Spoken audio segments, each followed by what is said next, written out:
আমার আম্মাও আসলে অনেক বই লিখেছে, সে বইগুলো এখানে আছে, এগুলোও খুবই উপকারী। সেগুলো আজকে আপনাদের সামনে একটু এসেছি যখন একটু পরিচয় করাই দিয়ে যাই। কেন হব অবরোধবাসিনী, এটার কে মূল বিষয়বস্তু বলতে পারবে? বেগম রোকেয়া লিখেছিল না অবরোধবাসিনী, তার উত্তরে হচ্ছে কেন হব অবরোধবাসিনী।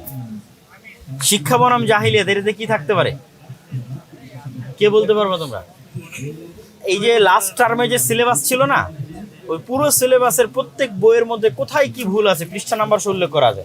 শরীফ শরীফা যেমন আছে সবই আছে, মানে শরীফ শরীফা বাদে আর যত ভুল ত্রুটি থাকতে পারে তার সব পৃষ্ঠা নাম্বার সহ অধ্যায় সহ উল্লেখ করা আছে। সম অধিকার নয় মর্যাদা চায়ের মানে মানে এই যে সম অধিকারের জন্য মেয়েরা আন্দোলন করে না, জেন্ডার ইকুয়ালিটি, সেটা না বলে ওখানে লেখিকা কি তুলে ধরেছে যে আমরা সেলফ রেসপেক্ট চাই, আমাদের আত্মসম্মান আত্মমর্যাদা চাই, মুমূর্ষু হতে কবর পর্যন্ত।